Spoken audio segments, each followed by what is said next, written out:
ಸಿದ್ದರಾಮಯ್ಯ ಗಿಡುಗ ಇದ್ದ ಹಾಗಂತೆ, ಸಿದ್ದರಾಮಯ್ಯ ಉಡಾಫೆ ಸಿದ್ದರಾಮಯ್ಯ ಅಂತ ಹೀಗಂತ ಹೇಳ್ತಾ ಇರೋದು. ಈಗ ಹಳೆ ದೋಸ್ತನ್ನ ಮತ್ತೆ ಟಾರ್ಗೆಟ್ ಮಾಡಿದ್ದಾರೆ ಹಳೆ ಹುಲಿ ಶ್ರೀನಿವಾಸ್ ಪ್ರಸಾದ್.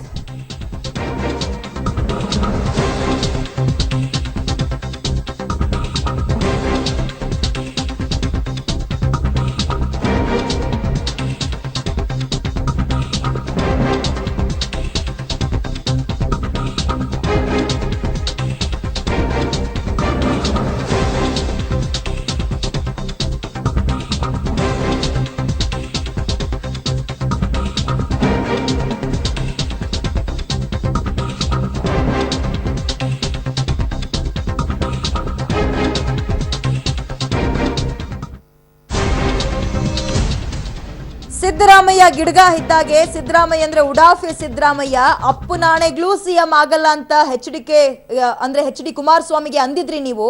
ಆದ್ರೆ ಕುಮಾರಸ್ವಾಮಿ ಪ್ರಮಾಣ ವೇಳೆ ಸಿದ್ದರಾಮಯ್ಯ ಅವರ ಮುಖವನ್ನ ನೋಡ್ಬೇಕಿತ್ತು ನಾವೆಲ್ಲ. ಆಗ ಸಿದ್ದರಾಮಯ್ಯ ಎಲ್ಲೋ ಒಂದು ಕಡೆ ತೂಕಡಿಸ್ತಾ ಕೂತಿದ್ದ. ನೀನ್ ತೂಕಡಿಸ್ತಾ ಇದ್ದಿದ್ದನ್ನ ಟಿವಿಯಲ್ಲಿ ನೋಡಿದೆ ಸಿದ್ದರಾಮಯ್ಯ ಅನ್ನೋ ಮಾತನ್ನ ಹೇಳ್ತಾ ಇದ್ದಾರೆ. ನಿನ್ನ ಸ್ಥಿತಿ ಎಲ್ಲಿಗೆ ಬಂತು ಸಿದ್ದರಾಮಯ್ಯ ಅಯ್ಯೋ ಅನ್ನೋದ್ರ ಮೂಲಕ ಹಳೆ ದೋಸ್ತ್ನನ್ನ ಮತ್ತೆ ಟಾರ್ಗೆಟ್ ಮಾಡಿದ್ದಾರೆ ಹಳೆ ಹುಲಿ ಶ್ರೀನಿವಾಸ್ ಪ್ರಸಾದ್. ಚಾಮರಾಜನಗರ ಸಮಾವೇಶದಲ್ಲಿ ಇದೀಗ ಬಿಜೆಪಿ ಅಭ್ಯರ್ಥಿ ಈ ರೀತಿಯಾಗಿ ಸಿದ್ದರಾಮಯ್ಯ ಅವರ ವಿರುದ್ಧವಾಗಿ ಗುಡುಕ್ತಾ ಇದ್ದಾರೆ. ಬಗ್ಗೆ ಮಾತಾಡಿದ್ದೀನಿ ಅಂತ ಹೇಳಿದ್ರೆ ಅದು ಸಿದ್ದರಾಮಯ್ಯ ಬಗ್ಗೆ ಮಾತ್ರ ಅವ್ರ ಬಗ್ಗೆ ನಾನು ಮಾತಾಡಿರ್ತೇನೆ. ನನ್ನ ರಾಜಕೀಯ ಜೀವನದಲ್ಲಿ ಯಾರು ಕೂಡ ಆ ರೀತಿಯಾದಂತ ರಿವ್ಯೂಯೇಷನ್ ಮಾಡಿಲ್ಲ. ನನಗೆ ಅವರ ಮಂತ್ರಿಮಂಡಲದಲ್ಲಿ ಅವರು ಮುಖ್ಯಮಂತ್ರಿ ಆಗಬೇಕು ಅಂತ ಹೇಳಿ ನನ್ನ ಮನೆಗೆ ಕೈ ಮುಗಿದು ನಿಂತ್ಕೊಳ್ಳಿ, ಅದು ಉತ್ತರನೇ ಕೊಡೋದಿಲ್ವಲ್ಲಪ್ಪ. ನಿಂತ್ಕೊಳ್ಳಿಲ್ವೇಂದ್ರೆ ಕೈ ಮುಗಿಸಿ ಇವತ್ತು ಚುನಾವಣೆ ಹೋಗಿಲ್ಲ ನನ್ನ ಮನೆಗೆ ಇರ್ತೀವಿ ಇಲ್ಲ ಅಂತ ಹೇಳಿದ್ರೆ ಹೋಗ್ಲಿ. ಅದನ್ನ ನಾನು ಮಾಡ್ಕೊಂಡಿರ್ಬೇಕು, ನೀವು ಸಹಾಯ ಮಾಡಿರ್ಬೇಕು. ಅವತ್ತೇ ಹೋಗ್ತಾ ಇದ್ರಲ್ಲ ನೀವು 250 260 ಓಟ್ಲಿಂದ ನೀವು ಗೆದ್ದಿದ್ದು. ಮುಖ್ಯಮಂತ್ರಿ ಆದ್ಮೇಲೆ ಮಂತ್ರಿಮಂಡಲದ ಪುನರ್ರಚನೆ ಮೇಲೆ 3 ವರ್ಷಗಳಾದ್ಮೇಲೆ ಕನಕಕ್ಕೆ ಒಂದು ಮಾತು ಕೂಡ ನೀವು ನನ್ನ ಜೊತೆಯಲ್ಲಿ ಮಾತನಾಡಿದ ಮಂತ್ರಿಮಂಡಲದ ನೆಪದಲ್ಲಿ ಪುನರ್ರಚನೆ ಈ ಶಫಲ್ ಮಾಡುತ್ತ ನೆಪದಲ್ಲಿ ನನ್ನನ್ನು ತೆಗೆದ್ರಲ್ಲ. ನಿಮ್ಗೆ ನಾಚಿಕೆ ಆಗದಿರ್ಬೇಕ್ರಿ.